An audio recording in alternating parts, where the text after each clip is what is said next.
저의 시어머니는 정말로 앞뒤가 완전히 다른 사람이셨어요. 그 누구보다도 현실과 환상과 같이 눈을 떴을 때나 닫았을 때나 너무나도 다른 모습을 보여준 분입니다. 처음 만난 장소나 시기도 생각지도 못할 곳에서 첫 만남을 가졌기 때문에 저는 시어머니의 진정한 모습을 알게 된 이후 정말로 깜짝 놀랐어요. 그녀는 교회에서 피아노를 연주하는 일을 하셨는데 사실 진짜로 피아노를 배운 적이 없었답니다. 다른 사람들을 도와주는 것을 좋아해서 어린이 부서 찬양을 하면서 제 솜씨로 피아노를 연주하는 모습을 보여주었죠. 아무도 몰래 혼자 연습을 해왔고 가사원 출신이란 점 또한 있어요. 제가 초등학생 시절 부모님의 이혼으로 엄마 손에 맡겨졌고 엄마는 제가 버텨주기만 하면 한 년 후 다시 데리러 오겠다며 서약을 했지만 1년이 훌쩍 지나도 아무 소식이 없었어요. 나는 아직 그것을 훨씬 더 죽어하지 않았다. 이미 초등학생이 된 이후에 부모들이 나이가 있었기 때문에 나를 맡겼거나 다른 집으로 입양되지 않았다. 보통 어린이 입양은 어린이를 중심으로 이루어지기 때문에 이유가 된다. 갖고 있는 기억을 가진 아이들보다 기억이 없는 어린이들이 더 나은데 생각했기 때문이다. 나이가 이미 애매한데 나는 입양을 하는 것이 더 어렵고 아이원에서 봉사하는 분들과도 잘 어울리지 못했다. 그 이유는 우리 엄마가 나를 받으러 올 것이라고 했기 때문이다. 나는 우리 엄마가 나를 찾아올 것이라고 생각하여 아이들과 어울리는 것을 피했다. 또한 다이로를 지내고 있는 나에게는 특별히 챙겨주고 살펴주는 부부가 있었다. 그러나 그들과는 깊은 관계를 유지하지 못했다. 한 해 후에 오겠다던 엄마는 사람 없이 사라지고 아이원에서는 연락도 끊겼다. 우리 엄마를 찾을 수 없다고 말했다. 그 사실을 깨닫자 나는 최선을 다해 살아갔다. 나는 부모 없이도 잘 살아왔고 씩씩하게 살아왔다. 아이원을 나와서 회사에 입사하고 돈을 벌어 감사하는 마음을 느끼게 되었다. 나에게 힘을 준 것들에 감사한다. 종교를 믿고 교회를 다니면서 봉사하고 싶은 마음을 갖게 된 주인공은 교회에서 피아노를 연주하다가 시어머니를 만난다. 시어머니가 이전에 말했던 초등부 찬양 반주를 하는 아가씨가 아영씨라는 사실을 알게 되었고 한번 만나보고 싶은 마음이 들었다. 아영씨는 교회에서 찬양 반주를 해주는 사람으로 칭찬을 받는 모습을 보며 호감을 가졌다. 주인공은 교회에서 열심히 봉사하는 아영씨에 대해 호기심을 품으며 한번 만나보고 싶다는 생각을 하게 된다. 혹시 대형 교회라서 서로 얼굴을 모르는 경우가 많은데 아영씨는 교회에서 어떤 인상을 주는지 궁금해하며 그녀를 만나보고 싶어한다. 시어머니도 아영씨를 칭찬하며 주인공에게 관심을 가져 봉사하는 아영씨를 소개해준다. 하지만 주인공은 아들의 헌채 자리를 찾는 중이라 사람의 배경이 중요하다 생각하며 혼란스러워한다. 차차 예쁘고 참 예쁘면 좋은 일이지만 정말로 한번 만나보는 것에 고려해볼 생각이 없나요? 아마도 아이유 씨도 같은 종교를 믿으며 진실한 가정으로 시집오는 것이 좋을 것 같아요. 우리 아들이랑 당장 결혼하라는 것은 아니지만 한번 만나봐도 될 것 같아요. 저는 부스로부터 몇 번씩 거절을 받았지만 계속해서 나타나서 제 아들과 잘 어울릴 것 같다고 말씀하네요. 그래서 마음에 들었다고 생각해보면 좋겠어요. 만약 우리 아들이 싫으면 귀찮게 할 필요는 없어요? 언니, 한 번만 만나보고 결정해보라고 말하니까 그래도 괜찮아요. 처음에는 싫으면 귀찮게 하지 않을 거라고 했는데 정말 만나보니까 괜찮았어요. 내 마음도 흥미로워졌다. 같은 교회 사람과 연애하던 것은 아니라고 하지만 계속해서 저에게 연락해올 뿐만 아니라 나도 호감을 느끼게 되었어요. 자리에서 연애를 시작하자. 1년이 지난 우리는 결혼식을 준비하고 있어요. 나는 떠버릴 것으로 생각했고 나의 인생이 잘 흘러갈 것으로 생각했었다. 그러나 우리 시어머니가 양면적인 사람이라는 것을 알지 못했다. 우리 시어머니가 내가 고아라는 저를 며느리로 삼은 이유는 교회 사람들에게 인정받고 싶어 했기 때문이었다. 그래서 나는 이미지를 만들기 위한 며느리가 되었던 것이었다. 나는 몇몇 괜찮은 집안에서 고아로부터 며느리 자리를 얻게 되었고 그 고아 며느리는 진정한 믿음을 가진 어린이로 잘 알려져 있었다. 결혼 생활을 얻기 위해 고아를 품은 것을 보면 사랑과 성실한 신앙을 증명하고자 했던 것이 분명하다. 교회 사람들은 나가 고아임을 모르고 결혼식을 교회에서 올리게 했고, 나는 당시 교회 사람들 사이에서 고아 며느리라는 소문이 퍼졌다. 어떤 사람들은 시어머니에게 고아 며느리에게 들렸다고 물어보았고, 시어머니는 당당하게 대답했다. 그리고 시어머니의 진실한 모습은 결혼 후 나를 가면 이미지로 만나 갑질을 시작했다. 그 전에 시어머니는 교회에 성실히 다녀왔다고 말했었다. 그 어머니는 고아 아들을 며느리와 결혼시켰다고 하여 큰 자랑을 했어요. 교회 행사가 열릴 때마다 제가 그녀와 함께 다녔어요. 그녀는 이미지를 만드는 며느리라 칭찬을 받을 때마다 내 옆에서 인형처럼 웃어야 했어요. 어떻게 곱은 딸을 고아와 결혼시킬 생각을 한 건지 정말 이해할 수 없었어요. 물론 고아든 흠이 없는 사람이지만 집안이 풍족한 여자가 그런 선택을 하는 건 이해가 되지 않았어요. 우리 어머님은 어떠셨냐고요? 결혼 생활은 편안하고 둘 사이가 좋니? 말이야, 사람은 참 아는 게 없는 법이죠. 그래서 결혼 생활은 어떤가요? 어머님은 내가 하고 싶은 거, 갖고 싶은 거를 하나하나 챙겨주셔서 정말로 잘한 결혼을 한 것 같아요. 하지만 사실은 그렇지 않았지만 다른 말을 하지 않으면 시어머니가 집에 와서 엄청난 압박을 했어요. 거짓말밖에 할 수가 없었어요.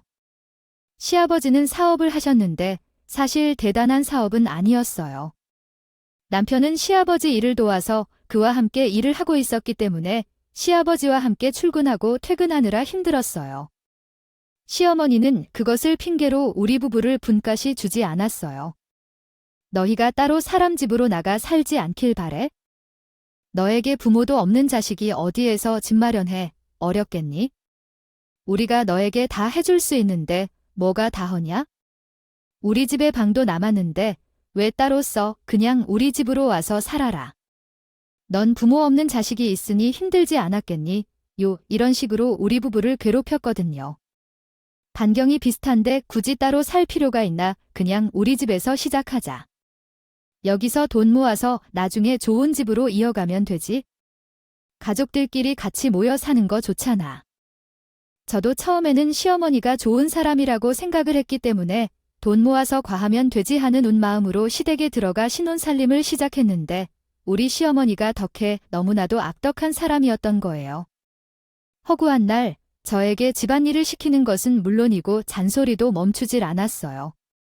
저는 제가 신데렐라라도 된 기분이 될 정도였지요. 처음에는 그래도 이 정도는 아니었는데 시간이 지나면 지날수록 그 경우가 심해지는 거예요. 시댁에서 화장실 가는 것조차 눈치가 보일 지경이었어요. 우리 시어머니 집안에서 제가 어딜 돌아다니면 뒤공 무늬를 졸졸 쫓아다니면서 떨어지는 머리카락을 주워 난리를 치는 사람이었어요. 아니, 너는 머리카락이 투피 안 붙어 있니? 무슨 머리카락을 이렇게 흘리고 다녀? 머리 좀 잘라라. 이렇게 긴 머리카락이 바닥에 떨어져 있으면 얼마나 지저분해 보이는지 너 몰라서 그러니? 너 시집 오기 전에 우리 집 바닥에 이 머리카락 같은 게 떨어져 있 적이 없었어. 그러면서 저에게 하루 종일 청소기를 밀고 다니라고 말을 하시더라고요. 샤머니. 오죽하면 제 생일날 생일 선물이라고 돌돌이를 선물로 사줬다니까. 그 외에 테이프 붙어 있어서 바닥에 떨어진 먼지를 돌돌 돌려 제거하는 그 돌돌이 있잖아. 아, 머리카락 흘리지 말라고 선물이랍시고 그 세트를 내미는데 정말 안 주는 것보다 못하다는 생각이 들더라고요. 내 남편은 정말로 게으르게 변했어요. 결혼 전에는 전혀 몰랐던 모습이었죠. 시아버지는 매일 아침 남편을 일어나게 하고 출근을 시키곤 했어요. 그래서 남편은 시아버지가 없으면 아침에 일어나지도 못하고 출근조차 못할 정도로 게으른 사람이었답니다. 시어머니는 왜 부려먹기 쉬운 사람을 찾아서 결혼시키고 싶어 했는지 이유를 이해했어요. 그는 자식을 부려먹지 않기 위해 말 잘 듣고 부드러운 사람을 선택하려고 했던 거죠. 난 딱 그런 대상이었어요. 고아이면서도 가진 게 하나도 없어서 집안일을 싫어했죠. 이왕이면 남편이 부탁하면서 부려먹고 싶었어요. 살아도 딴지를 걸 사람이 없으니까 집안일은 집안일대로 하고 본인의 화풀이 대상을 찾았어요. 친정이 없어서 후견을 맡겨줄 사람도 없었고 교회 사람들이 칭찬하는 사람이었죠. 그래서 시어머니는 저를 딱 좋아했어요. 이렇게 시집살이를 하면서 주말에는 교회 일에 바쳐 살았지요. 다니는 교회는 다른 곳으로 이임을 하게 될 때가 있었는데 우리 가족이 다니는 교회의 목사님도 그랬어요. 저는 이사를 갈게 돼서 이사하게 된 곳이 제 가정에서 꽤 먼 곳에 위치한 교회였어요. 이번에 담임 목사님이 그 교회를 이사하신다고 하더라고요. 자, 이 교회가 멀리 이사가면 어떻게 해야 할까요? 왜 교회를 원래의 곳에서 옮겨야 할까요? 전 믿음은 마음의 바위를 직접 세워나가는 것이라고 생각하고 있기 때문에 목사님을 따라가야 할 필요가 있는지 고민이 들었어요. 지금 다니는 교회에서 찬양을 연주하고 있기도 하고 그래서 계속 다닐 생각이에요. 어머니는 교회를 옮길 필요가 있는지 궁금해했고 이사를 꼭 해야 할 이유가 있다고 생각합니다. 나는 담임 목사님이 좋아서 그 교회를 다녔던 거라 교회에서 목사님이 없다면 왜 그 교회를 다녀야 하는지 의문이 들었어요. 어머니가 교회를 옮기는 것에 반대하면서도 15분 거리의 교회와 40분 거리의 교회를 비교해 보았어요. 교회를 이사하지 않아도 되는데 왜 그런 결정을 내리는지 이해가 되지 않았어요. 이사를 하면서 멀어지는 것이 불편하고 힘들 것 같아서 마음이 어지러웠지만 어쩔 수 없이 목사님이 가는 곳에 따라가야 할 것 같았어요. 다음부터는 옮기는 교회에 따를 필요가 있을까 생각했지만 결국은 다니던 교회를 계속 다니기로 결정했어요. 감사함을 느낍니다. 왜 그렇게 느꼈는지 모르겠지만 이미 어머니의 추종에 익숙하기 때문인지 교회를 다니고 싶은 곳을 다닐 수 있도록 해줘서 감사하게 되었어요. 어찌됐든 결혼 몇 년을 보내며 친자녀를 가지고 육아를 하면서 어려웠던 일들도 있었지만 결국 이혼을 하고 함께 해결했어요. 10년이 넘는 세월이 흘러도 저와 남편은 분가를 하지 못했었어요. 아휴, 아직도 분가 이야기야. 아니, 10년이나 살면 어느 정도 익숙해져야 할 텐데요. 어차피 나의 부모님과 당신의 부모님도 마찬가지 아닌가요? 당신은 부모님 없이 자란 것이라 몰라서 그런 거겠죠? 원래 부모님들은 잔소리를 할 때가 많아서 그냥 받아들이고 살아야 하죠. 거기다가 애까지 키우고 있는데 당신은 어떻게 우리 부모님 없이 애를 키울 거예요? 제 나이도 이제 40이 다 되었는데 아직도 분가를 못하고 시부모님을 모시고 살아야 한다는 게 이해가 안 가요? 아이들이 어릴 때는 시부모님의 도움이 필요했을지 몰라도 지금은 스스로 할 줄 아는 시기가 왔는데 분가해보자고 제안을 해봤지만 남편은 듣지 않았어요. 저는 마음까지도 시부모님을 모셔와야 하는 게 참으로 힘들었어요. 10년 동안 시집살이를 하는 것에 익숙해지고 싶었는데 매번 같은 일을 겪어도 적응이 안 되더라고요. 그리고 제가 술을 마시면 다른 방법으로 괴롭힌다. 이어집니다. 너무 많아서 일일이 준비하기 어려울 때 적당히 배달음식을 주문하여 모이는 것은 어떤가요? 그 애가 미쳤니? 배달음식 시키면 티나는 거랑 안 어울려. 아유, 아무런 그릇도 없을 때 배달음식 시킨다고? 집에서 할 수 있는 것도 많은데 배달음식 시키는 건 꼼수를 부리고 있어? 사람들이 조용히 일할 필요 없이 바로 움직여야 직접 준비할 수 있는 사람이 없어. 집에 오는 사람이 몇백 명이 아니라 20명뿐이라니 설득하기 쉬운 일이 아니야. 20명이라도 많은 사람들에게 준비하기 어려운 작업이었어요. 두 아이를 키워가면서 시어머니께서 말씀하시던 것들, 게으른 남편의 잔소리까지 듣느라 정말 내 삶은 아무것도 없는 삶을 살았어요. 노래를 부르고 예배를 드는 교회에 가는 것이 내 유일한 해방 시간이었어요.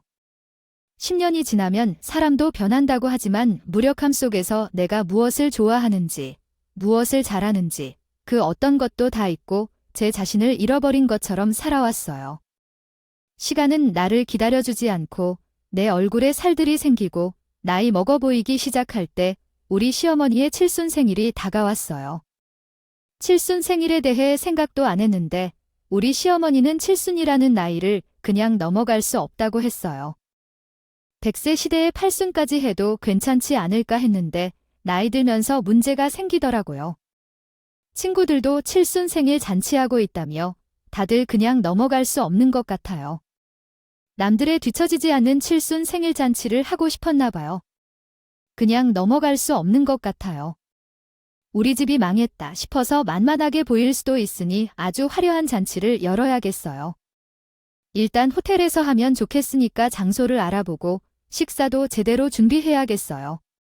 비싼 장소를 알아보고 저렴한 맛있는 음식을 준비하면 얻어 먹을 수 있어요. 내가 대충 하면 안 돼. 허투 준비해 놓으면 안 돼. 시어머니 앞에서 준비를 철저히 해야겠어요. 호텔을 돌아다니면서 원하는 분위기에 맞는 곳을 찾았지만 돈이 많이 들었어요. 몇 군데 알아보긴 했지만 얼마나 쓸지 알려줘야 해요. 칠순전의 호텔 행사는 돈이 많이 들어요. 장식 하나하나 비용이 들고 코스 요리에 따라 가격이 달라져요. 돈을 아끼지 말고 최대한 화려하게 준비해봐. 남편이 돈 다 내줄 거니까 걱정 말고 준비해. 비상금이 있으니까 걱정하지 말고 준비를 하세요. 아이들 키우면서 도와달라고 부탁하거나 비굴한 태도로 나서거나 내가 생일이거든 화려하게 해야겠다고 얘기할 때도 들리지 않은 척 한 번도 안 하신 적이 있는데 칠수잔치에는 많은 돈을 쓰고 계시다니 정말 속상하네요.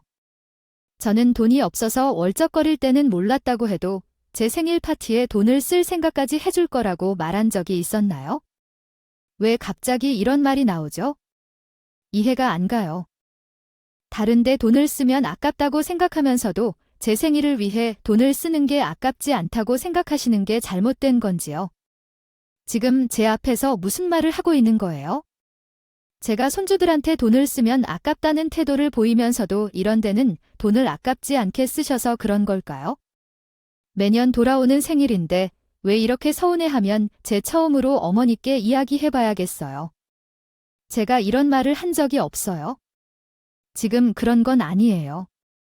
손주들한테 돈을 쓰는 것은 아깝다고 생각하면서도 왜 이런 곳에서는 아깝지 않다고 생각하시는 거죠?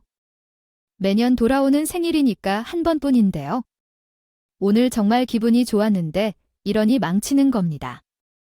제가 이렇게 할 생각이었으면 손주들한테 도와주기나 하려나요? 아마도 저를 몰라주는 것 같아요. 알지도 못한데 말이죠. 좀 보세요. 다 오랜만에 봤더니 제 친구로 알아요. 저는 이런 말 한 적이 없는데 왜 이렇게 되는 거죠? 매년 돌아오는 생일인데 한 번뿐인데 이건 진짜 충격입니다. 안타깝네요. 그날 저녁에 공으로 있는 느낌으로 남편에게 이야기했더니 남편도 즉흥적으로 대답했어요. 자기야, 그래도 어머니 생일이 이렇게 중요한데 준비하는 게 맞아. 비용을 들이는 게 우리 결혼식만큼이나 중요한데 저라면 우리 일상생활을 더 지원하시기에 이용하셨으면 하는데요. 생일 파티를 준비하는 것이 잘못된 생각이네요. 매년 돌아오는 생일인데 칠순이어도 특별한 준비가 필요한지 우리 엄마가 낭비라고 생각하시네요. 엄마 생일에는 아버지가 돈을 써주겠다는데 어떻게 준비하면 좋을지 고민이네요. 엄마가 자기 생일에 신경을 쓰는 이유를 알겠어요. 친구들과 비교하지 않아도 되니까 고급스럽게 준비해달라는 말에는 어차피 부자들처럼 차려입지 못해도 제대로 된 성인식이 있다면 망설이지 않고 시댁을 떠나고 싶었던 적이 한두 번이 아니겠어요. 시어머니가 무시하는 것에 대해 억울할 수밖에 없네요. 어차피 시댁에 맞춰서 힘들게 노력해서 시어머니의 칠순잔치 장소를 예약하고 시어머니의 요구에 따라 고급 드레스 피팅까지 예약한 상황인데 괜찮은가요? 새하얀 드레스를 입으면서 새 신부같이 느껴지신다면 괜찮으십니까? 연세가 맞지 않다는 생각이 드는데 잘 어울린다면 어떨까요? 속으로는 다 이상하다고 느끼지만 말하지 않고 웃는 게 좋겠죠. 여권 받기 싫다면 주책스럽다고 등장하면 다른 사람들이 더욱 지적할 것 같아요. 시어머니를 욕되게 하는 일을 사전에 막아야겠어요.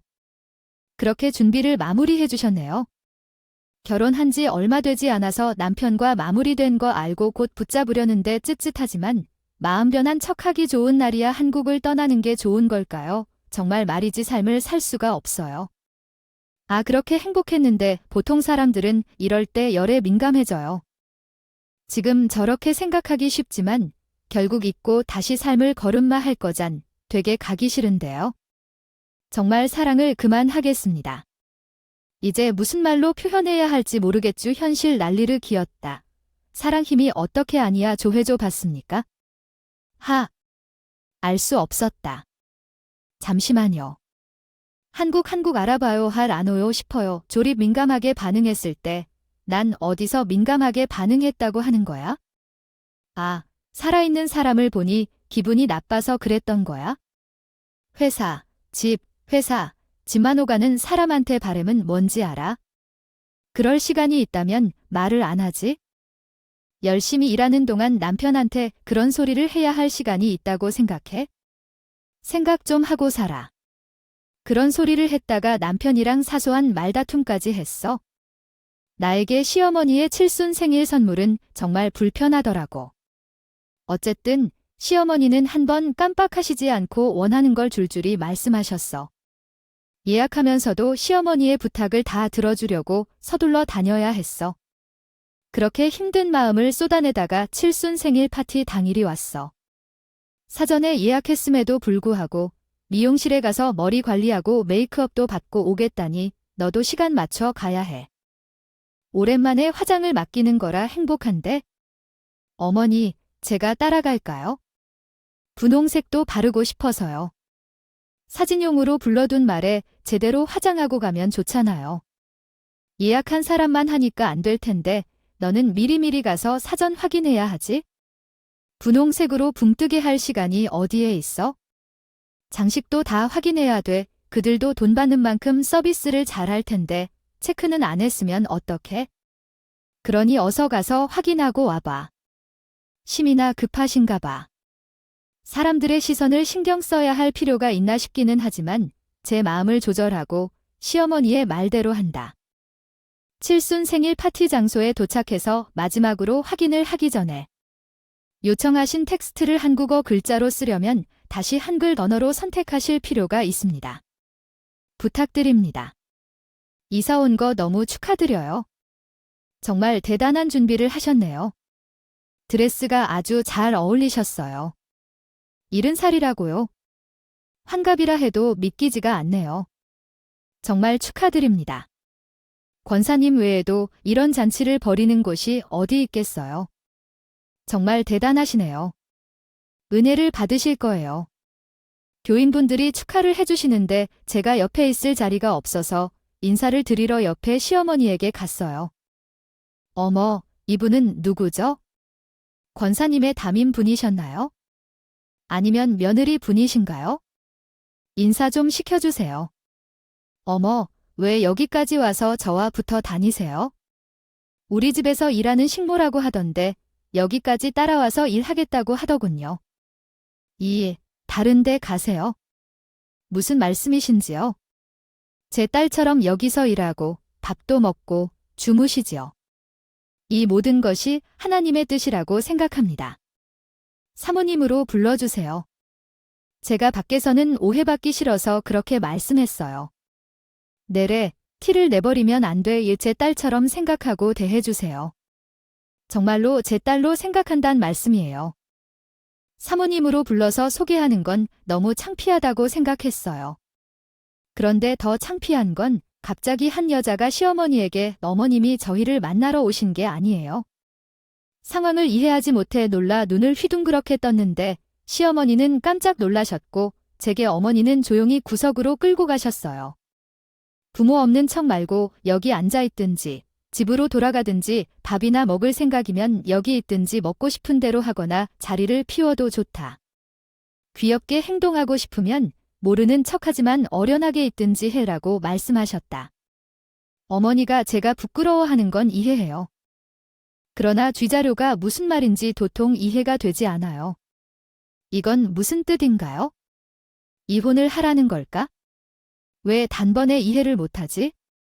우리 아들은 행근남다.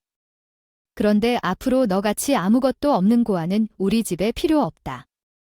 결혼해 애 낳은 사람이 세상떼에 가려고 그러면 어떻게 할래? 이런 말을 하면서 어머니는 현실적인 이야기를 해야지.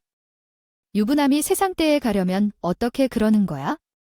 신축교회가 어머니도 괜찮고 애도 다 잘 나갔는데 한 번 이혼하고 돌아온 여자가 있었어.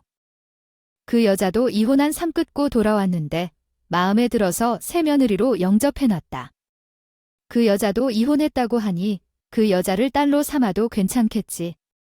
칠순잔치 끝나면 이혼 이야기를 가지고 나올 생각이었는데, 그 여자를 초대하는 걸 또 까먹었네.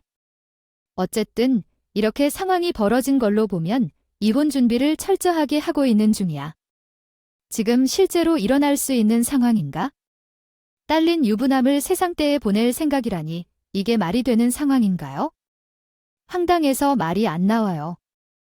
괜찮아, 가만히 있는 편이 좋을까요? 이 동안 고아로 받아준 것만으로도 왠지 내가 그동안 너에게 주고 채워준 것을 감사하게 생각하지만 이제는 그 값어치를 치러야 할 때가 올 것 같아. 우리 아들의 미래를 생각해서 이혼을 하자는 말이야. 이제 우리는 사업에 집중하고 풍족한 며느리가 있었으면 좋겠어. 손주들을 키우느라 너를 봐주고 들어간 돈도 우리 아들이 낸 거라고 생각해. 내가 일도 안 하고 그동안 얼마나 호흡을 느끼니? 다른 집들도 다 똑같아. 내가 어떻게 돈을 벌게 돼? 내가 일을 안 해서야말로 집안일이 난리가 나잖아. 그런데 손주를 봐주는 것도 아니고 일을 다 내게 맡겨놓고 일을 따지려고 할 거야. 그래서 너를 보내줄게. 자유롭게 살아가면서 양육비는 꼭 보내줄 테니까 걱정 마. 이혼 도장이나 콕에 찍어. 어머님하고 불렀던 그 여자에게 가는데 그 여자가 새며느리가 될 것 같아서 떨리지 않았나 봐. 정말 배신감에 가득 차서 뒤집을 생각도 했지만 이미 길들여진 생활을 바꿀 용기가 없어. 해본 적도 없는 일인데 방법을 몰라서 당황했어. 그러던 중에 갑자기 장래가 소란스러워졌다 싶어 고개를 돌렸어. 글쎄요, 죄송합니다. 한국어로 제작하셨던 이야기를 한국어로 다시 작성할 수는 없습니다. 다른 요청이 있으시다면 도와드리겠습니다. 감사합니다. 제가 해외에 가자고 제안한 적이 있었는데 더 이상 따라올 수 없다는 것을 말씀드렸습니다. 그냥 편의상 그들을 양부모님으로 부르겠습니다. 양아버지는 갑자기 공부를 시작해서 미국으로 가기로 결정했습니다. 그 당시 양부모님은 60대 정도였는데 그들이 공부를 시작한다는 것은 놀라운 일이었습니다. 더구나 미국으로 가신다는 소식을 듣고는 정말 대단하다고 생각했습니다. 하지만 제가 영어 알파벳도 제대로 모르는데 그들을 따라가기엔 부담스러웠습니다. 양부모님이 제 진짜 부모님이 아니라는 것을 항상 기억하며 그저 의지만 하고 살아야 했습니다. 미국까지 따라가기로 한다면 부담이었습니다. 당장 역량이 부족해 보였기 때문입니다. 양부모님이 후원을 많이 해주셨지만 이제는 제가 독립하여 봉사활동을 하며 살아갈 것입니다. 건강한 삶을 살아야겠죠. 그동안 양부모님과 연락하여 소통해왔고 우리 아이들의 소식도 함께 공유했습니다. 그런데 양부모님이 한국으로 돌아오시기로 했다는 소식을 듣고는 만나보고 싶었지만 상황이 어색했습니다. 우리 집안에서는 양부모님의 존재를 몰랐으며 남편도 물론입니다.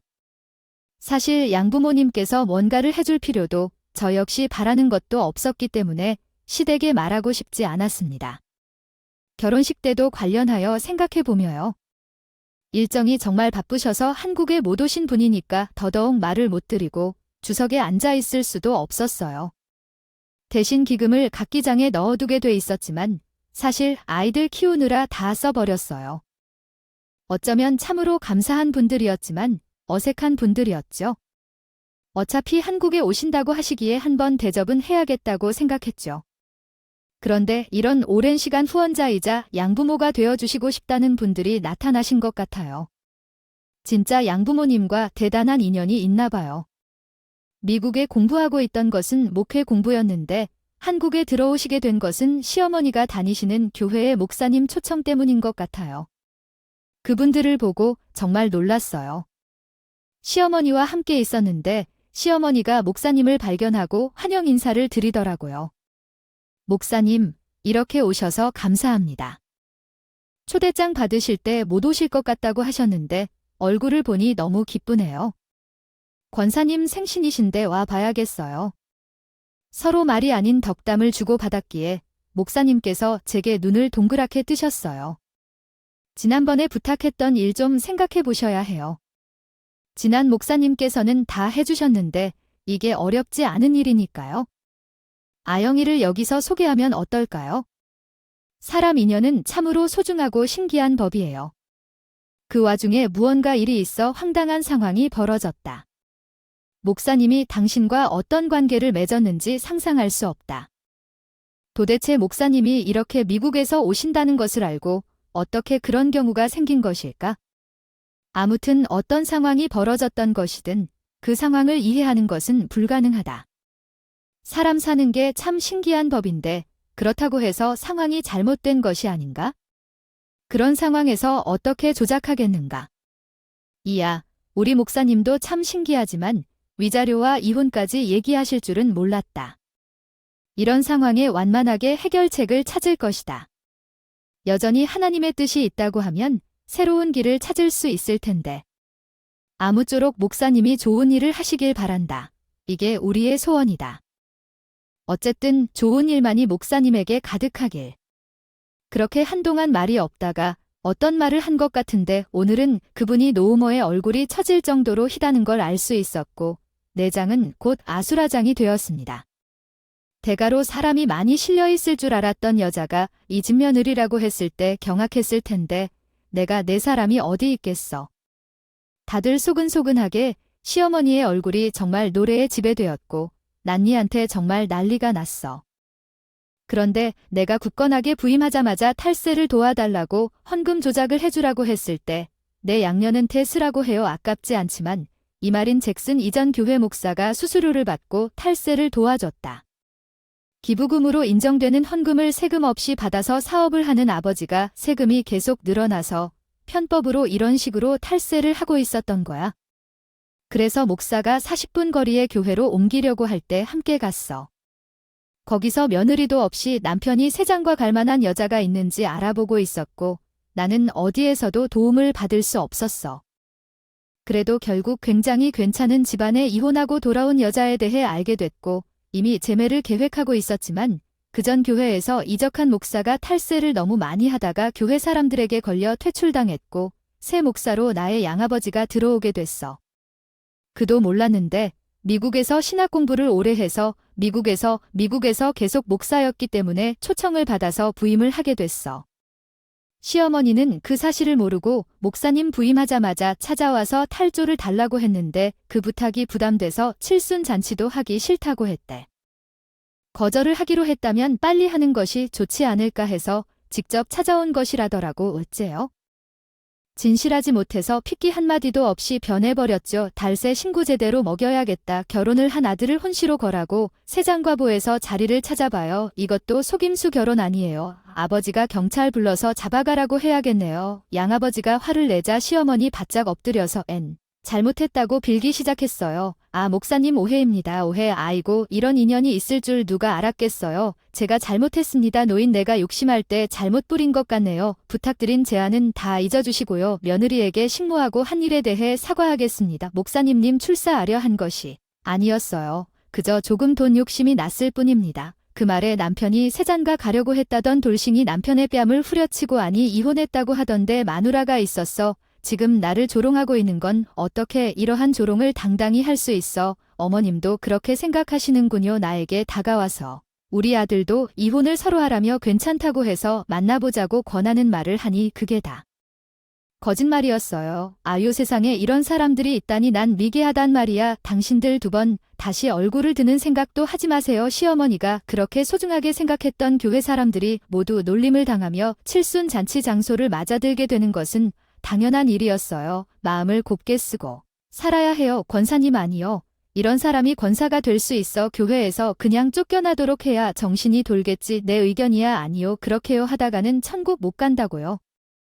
거절을 하기로 했다면 빨리 하는 것이 좋지 않을까 해서 직접 찾아온 것이라더라고. 어째요?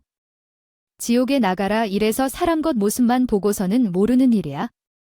정말 세상에 얼마나 착한 교인들이 많은데 당신 같은 사람 하나 때문에 평판 떨어지는 거야? 아, 다른 교회에도 발붙일 생각 말라고. 내가 쫓아다니면서 소문이라도 낼까 보다. 교회 사람들은 험에게 손가락질을 하며 하나같이 으름장에 놓으셨어요.